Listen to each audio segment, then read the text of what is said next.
Now entering the squared circle pit, the front man, the leader of the faction known as Avatar.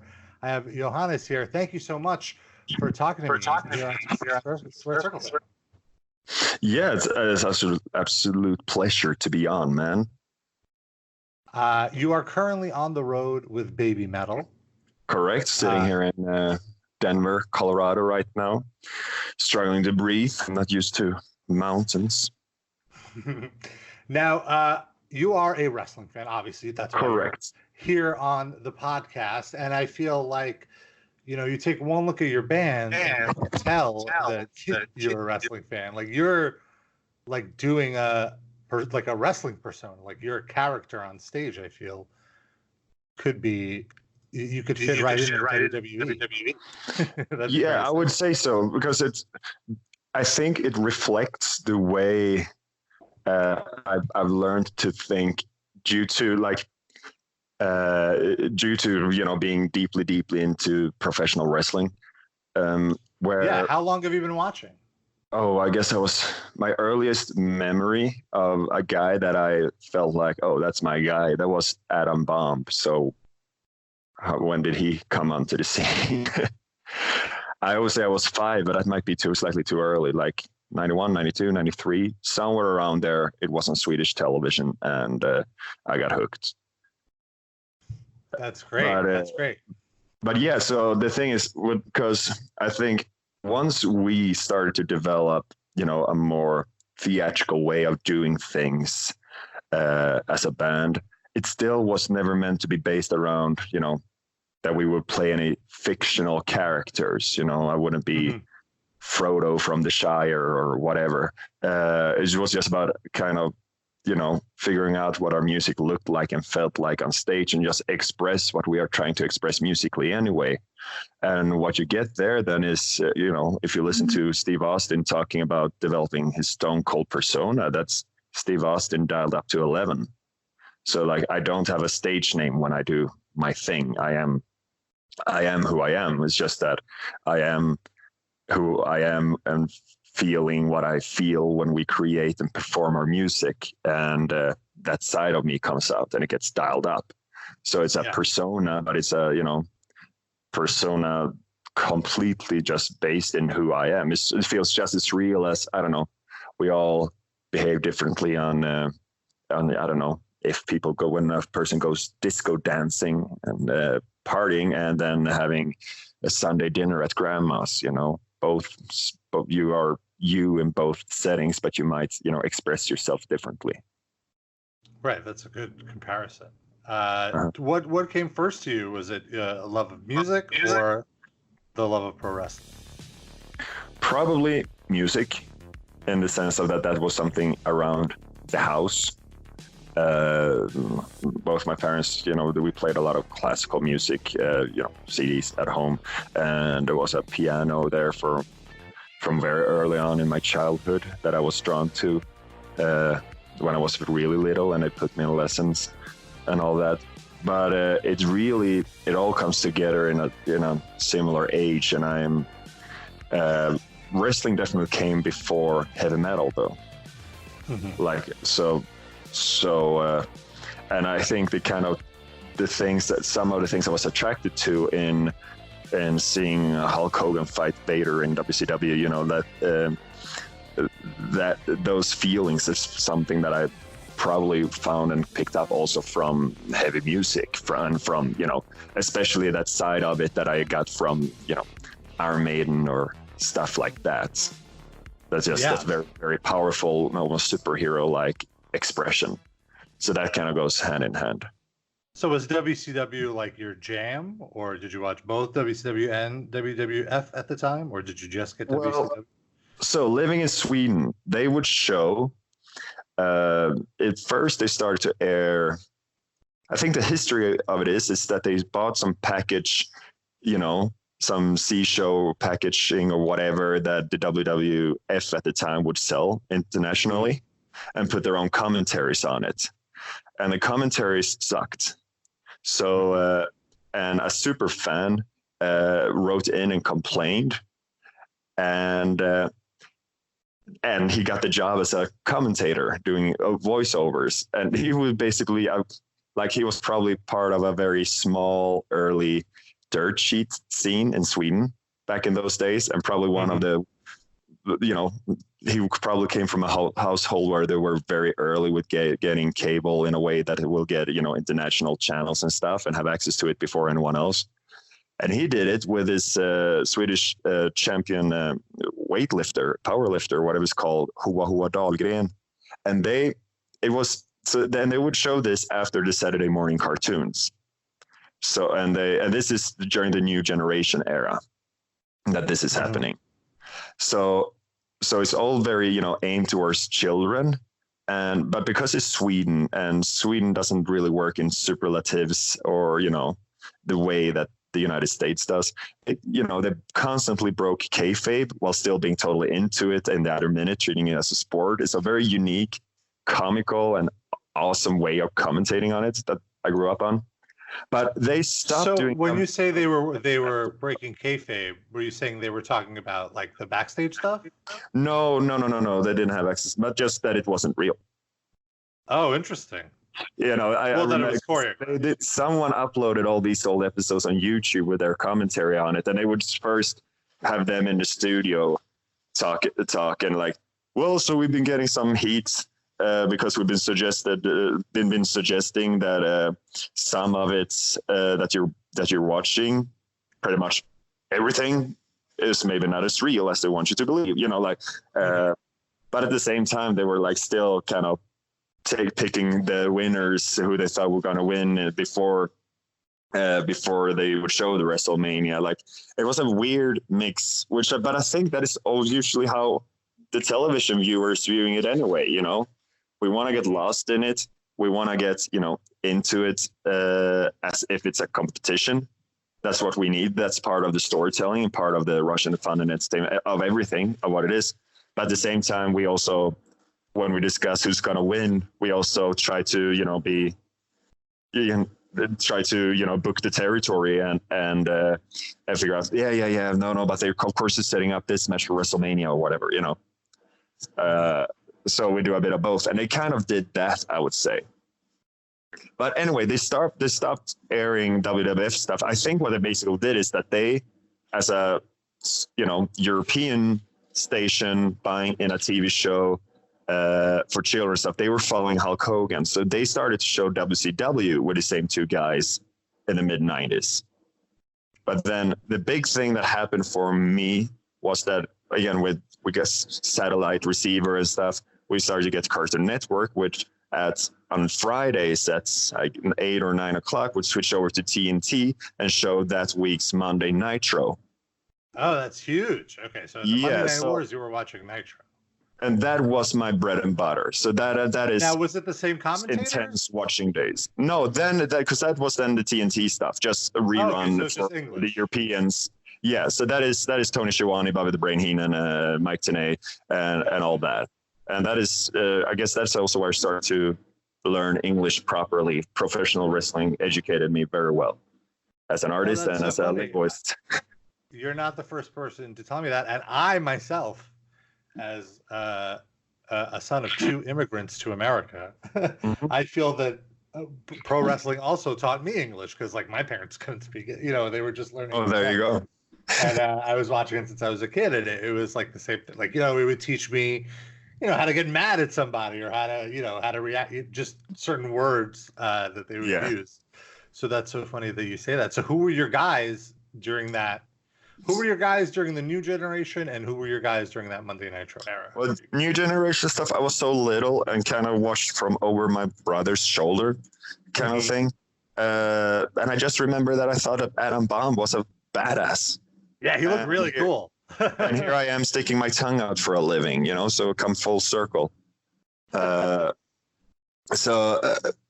those memories are very, you know, childhood vague. Right. But he's the big standout for whatever reason. I remember Undertaker Yokozuna promo, and that Yokozuna was scared of Undertaker, and that was badass. But then in WCW, I felt betrayed when Hulk Hogan betrayed WCW. I was you were like buying alternate kind of. Yeah, I was a Sting guy, and then I was shouting, waking up the household when in bliss and joy when Diamond Dallas Page did not join the NWO. Oh yeah, that was great. So I was very hooked on the baby faces. I also thought that the Outsiders were the coolest thing ever because they were cool, you know. But but in the storyline and the conflicts and everything, I couldn't wait for Sting to get his revenge and get that title. So Sting was my big childhood hero. Yeah, I was totally into the NWO. The NWO were my guys. I was rooting for the NWO, but when Sting would come out, I'm rooting for Sting to like. Ultimately, you're rooting for a fun show. You're not. It's not like team sports. You just want everything to be fun. Yeah, it was a very fun time, and I feel like only just now are they kind of getting back to that sort of excitement. So after the Monday Night War, after Nitro. Were you able to watch Raw during that time?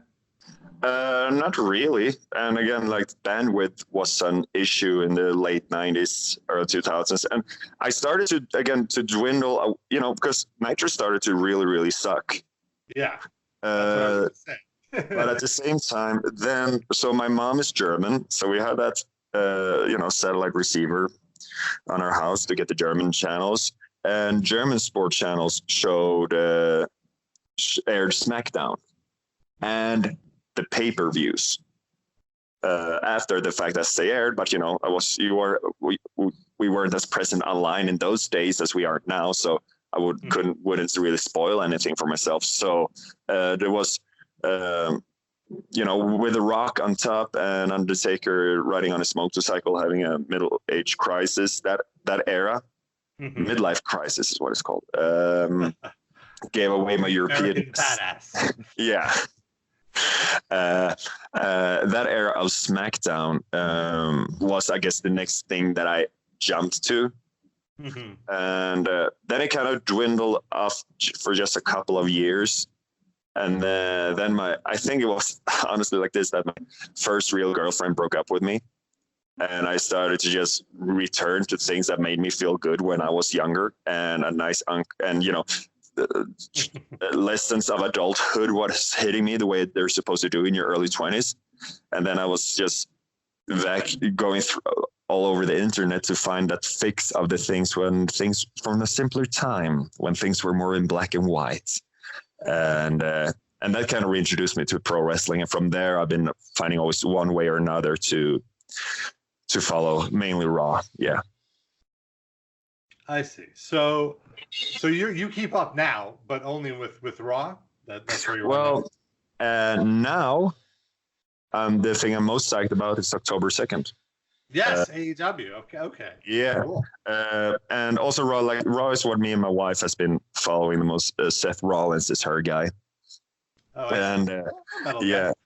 Do you watch on the road? Do you keep? I mean, it's much easier to keep up now than it would be like 5 years ago. But but I don't really. I keep up in terms of reading and following, and I see that it seems to have been a fun 3 or 4 weeks, which with Fiend and everything. But it's I just the so much Fiend stuff is cool. Everything else you didn't miss anything. Like it's not that I'm not saying it was bad, but it's take it or leave it. But the Fiend stuff has been awesome.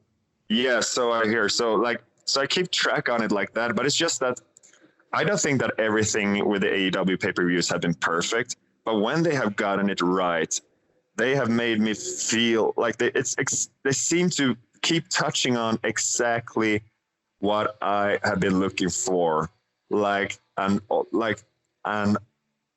old school idea of what it should be, sport presentation wise and storyline wise, combined with a modern way of doing matches.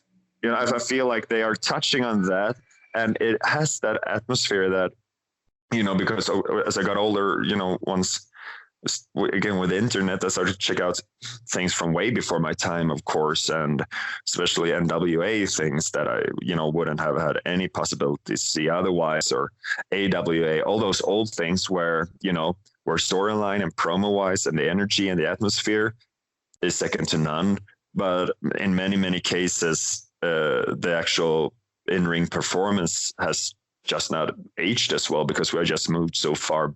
Yeah. But the promos definitely still hold up. Yeah, the promos and still there are sometimes these old matches, because I was looking at, oh my God, I am having a complete drawing blanks on his name. The gentleman who Ric Flair won his first world title from died. Thank you so much. Yeah. I was watching some stuff with him now, of course, when he passed and stuff from that era. And, sure, yeah, I like some flipping and some more martial art and mixed martial art inspired stuff, and just what Ricochet can do, that he would have looked like an alien from another planet if he was there by then. But just the thing that a move mattered, that chess game quality to it, that what you do matters and moves the match forward. I feel like they are in many cases touching that more and more.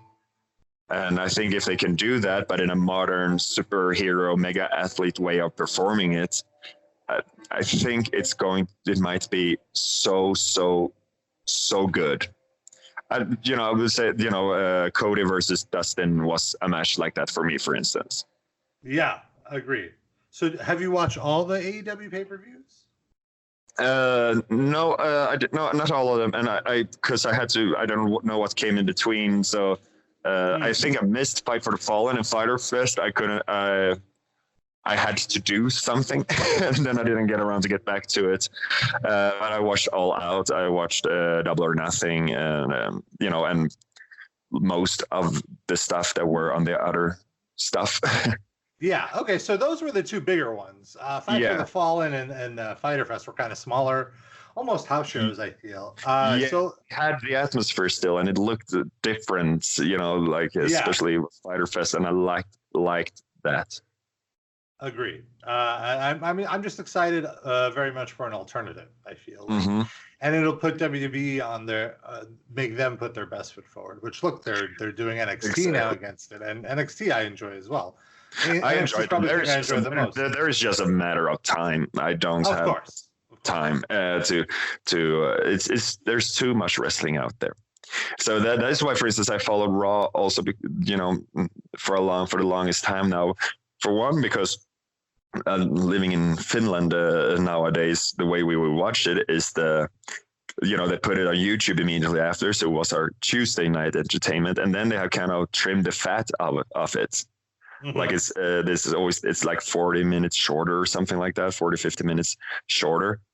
And I'm just looking forward to that Dynamite is going to be a 2-hour show, and less than that without commercials. Like that, there's a fatigue that sets in.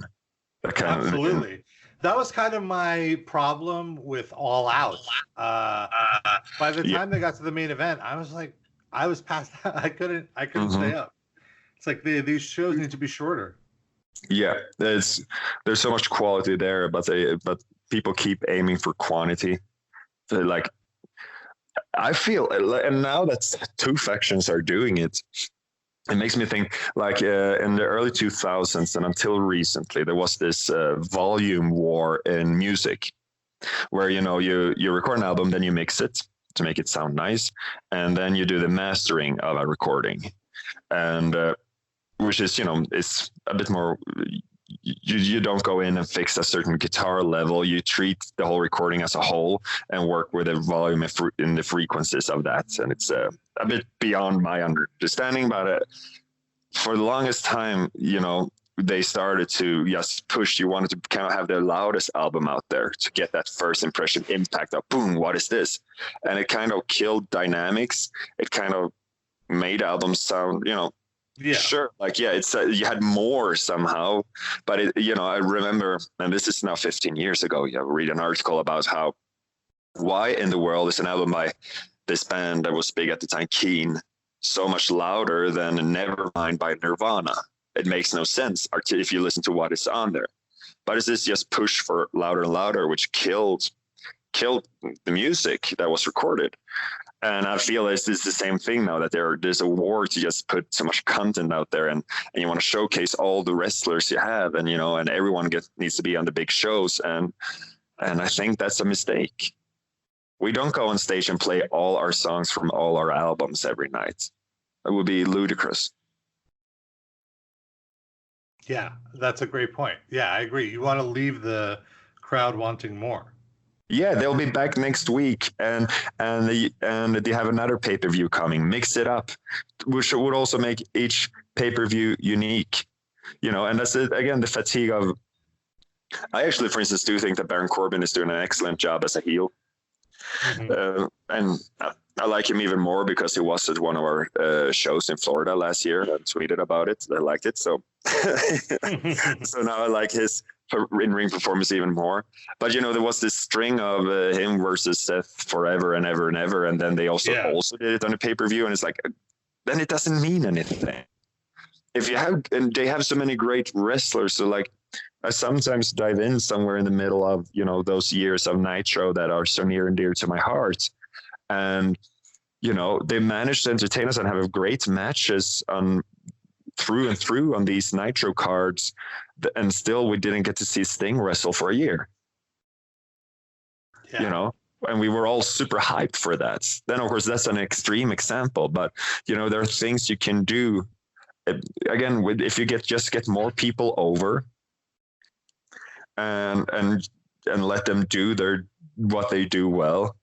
Try to build that more sport feel context around it, so the matches matter as more than showcase. And suddenly it would feel, it would. You don't have you're burning out your biggest stars. I feel.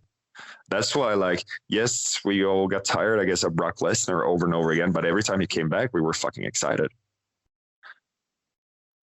Because he wouldn't wrestle every week, Yeah, they treat him as he's special, and you feel it. Yeah, and everyone can be special. Of course, you want to see your biggest names, that people that wrestle more than once every third month. But but maybe you can go 1 week without Seth, or if Seth is doing something, maybe it's not versus the one he's feuding with. Create a context where it's makes sense, and you have something to work towards.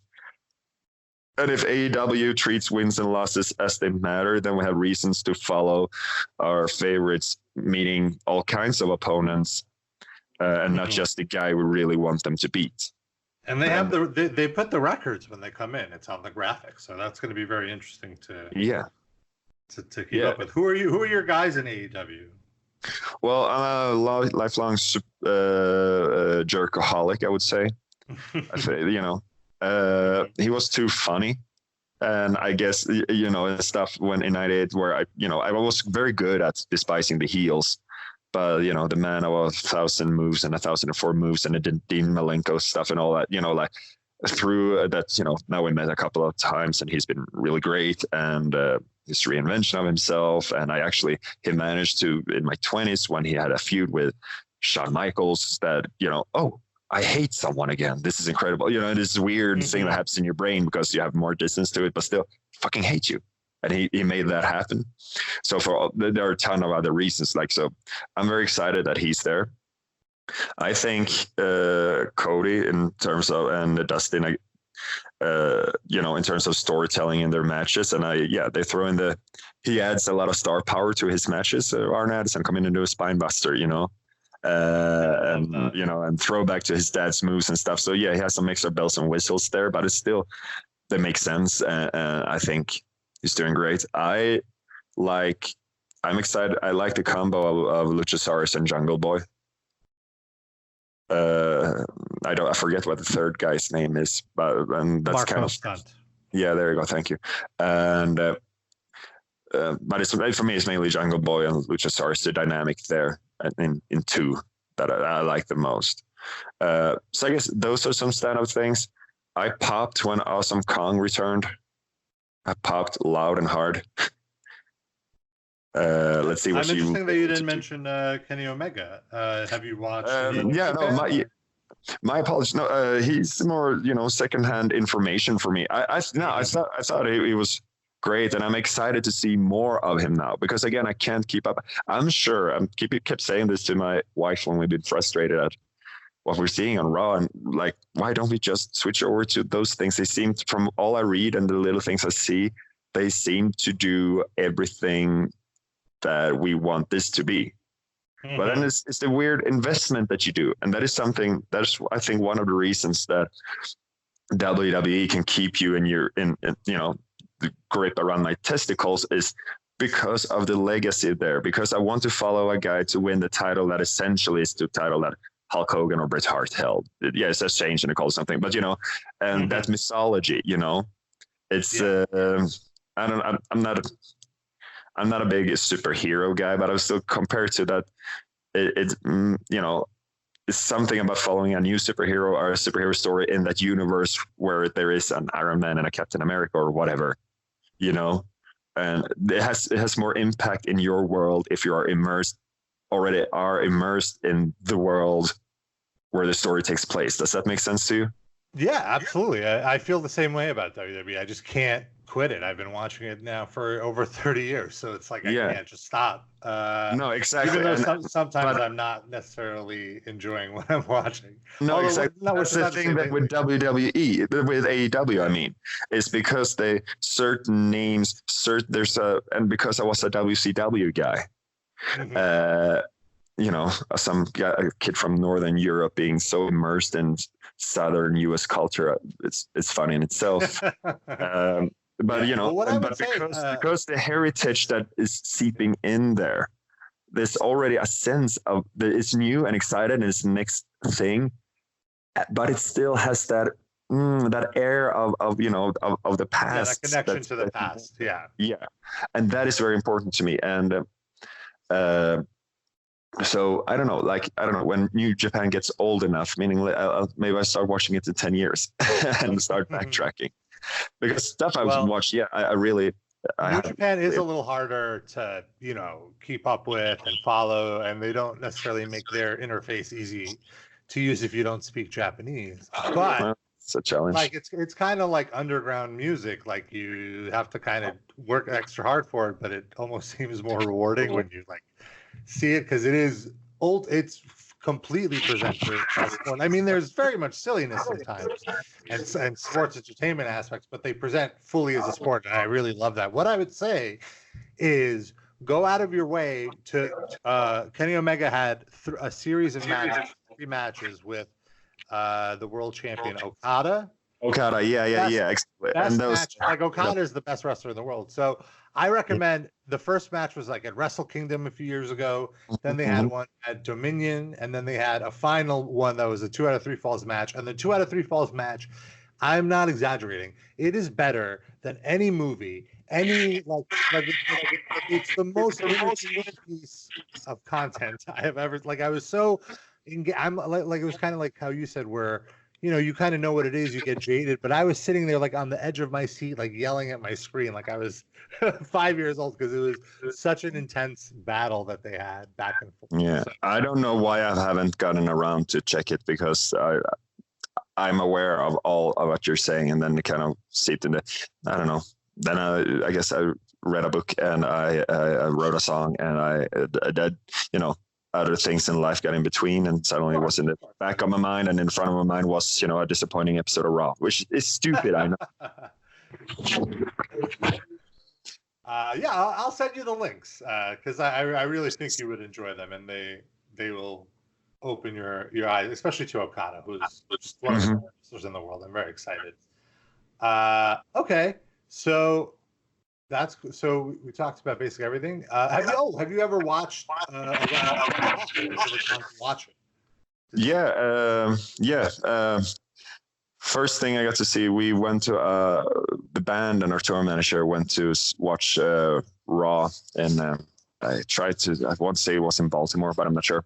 On a day off, just the stars aligned, and actually Chris Jericho helped us out with that. So it's funny, I just wrote him, oh man, I think, that was 6 people, sweet. And so we don't know how it works. They haven't been there before and walk in and kind of keep asking for directions the whole way until we realize, oh shit, we're ringside. So that was a good first one. And then through connections, our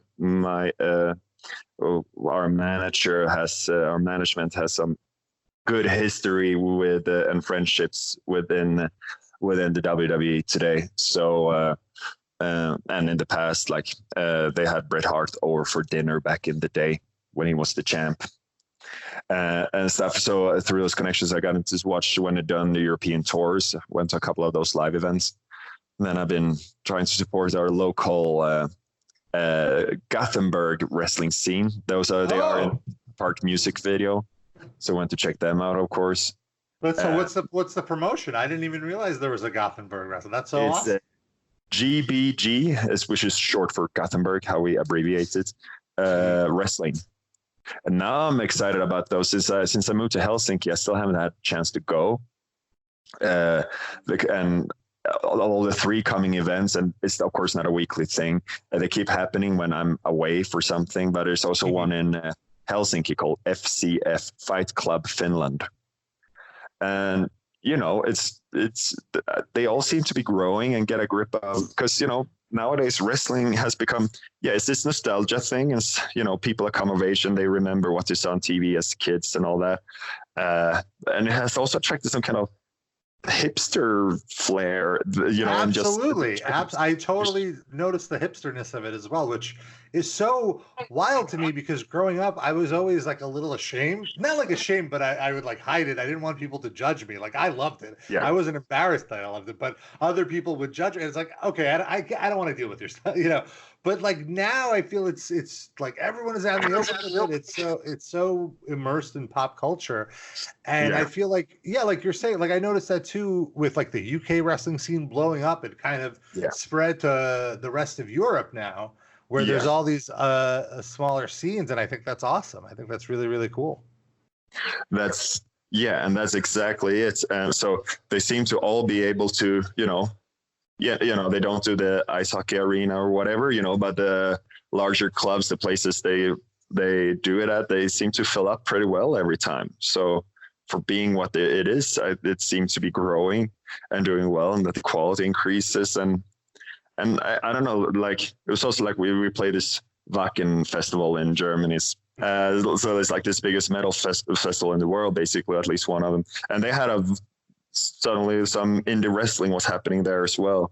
And there's a certain, I don't get a lot of opportunities for that, but there's something about what Cornette would call outlaw mud show atmosphere that that is great. Then the thing, speaking of Cornette, the thing that I got hooked on for the most through the years now has been the shoot interviews. And this is something that I feel is important to say to legitimize what wrestling truly means to me, is that, I go on stage, I've tried to school myself and learn from the greats that I admire and been watching through the years, and it's Freddie Mercury, and it's Rob Halford, and it's a whole bunch of people that inspired and that I try to learn from. And professional wrestlers are right there in that mix of a frontman. And a big part of it is the shoot interview circuit that they keep doing, because they talk about the craft in a completely different way than singers tend to do.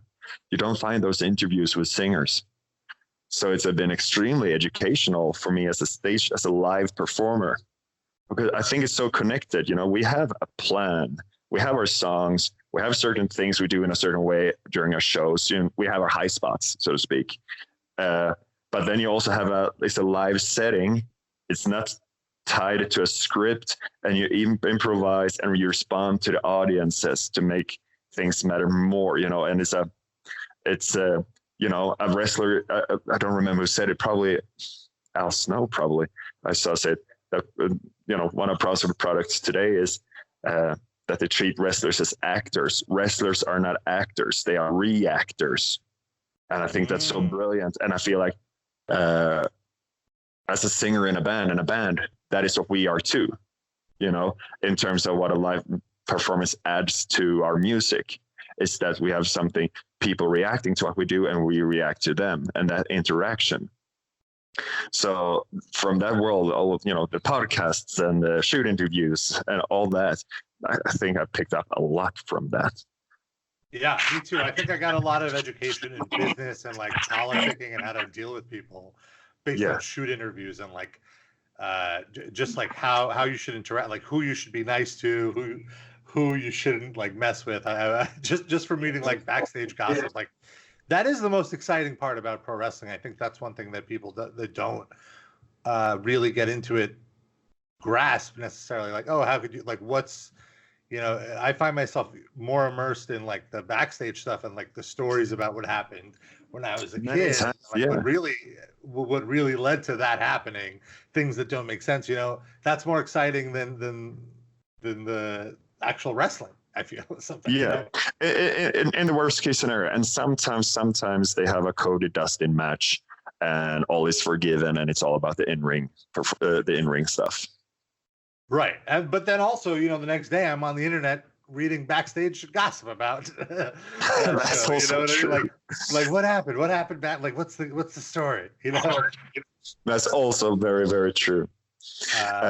Then another thing I just want to give a shout out to, because the one wrestling thing I've been watching the most for the last couple of years are these. I guess you're probably familiar with these Irish guys, OSW Review on YouTube and stuff. Yes, I've just I love it so much in the last year. Yeah, they're really good. They're really, really good. And again, like it's a good way to revisit different eras and stuff. I just hope that they will do that at some point. They will open an arc that will be when WCW was good, Yeah. Because they did David Arquette, stuff. But I would love them to do, I don't know, 97 and just take it when it was awesome. Right around the time when DDP was feuding with Macho Man and Sting sometimes would or would not come down from the rafters. Right. He didn't even do it every week. That whole year was pretty awesome, and then Starrcade was a big stinker. Yeah, those guys. I enjoy watching them reviewing an old pay-per-view more than I would just putting on the old pay-per-view, because it's like you said, yes. A lot of the wrestling, it doesn't really hold up to today's standards. Especially exactly. There are exceptions. I'm not saying everything. Like Ric Flair matches hold up, Shawn Michaels matches hold up. And I think I got reminded, Mr. Perfect and Bret Hart stuff, and I think that's kind of where it is during that, I guess, the early to mid '90s where the transition starts happening. Yeah. And of course, there were predecessors to this as well, but they're starting to. There's a sweet spot with some matches there. Again, where, it looks competitive. Each move matters in the best case scenario.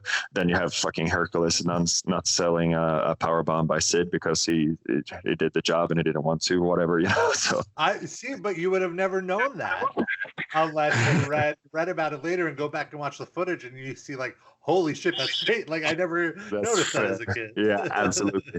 My favorite thing like that is Antonio Inoki and that fat guy who was no selling until Inoki started to shoot on him. Oh yeah, I don't know the guy, but I've definitely. If you find on YouTube when Bill Burr, someone is putting all together from Bill Burr's podcast, and he talks about different things, and he talks about wrestling sometimes, and his commentary on top of what was happening, what was going wrong. That's some glorious. That's the good stuff. Well, I think that's a great place to end it. Thank you so much for taking some time to talk to me about pro wrestling. I really appreciate it. The band is Avatar. The most recent album, Avatar Country. Yes, but in a few days we will do our last headline show in the name of Avatar Country. Then it's all about finish up the writing and recording and the mixing and the blah, blah, blah of new stuff. So as far as touring goes, in 1 week, Avatar goes into a bit of hibernation because new stuff are brewing. It's the most exciting time to be in a band, and it's slightly less exciting or slightly less stuff coming out at this particular moment for the people waiting for it. But for us, it's extremely exciting. Lots of good things coming ahead. Sounds good. Well, we'll all look forward to it, and maybe one of these days we'll run into each other at a wrestling show. That would be awesome. All right. Have a great one. Thank you, Johannes. You too. Thank you.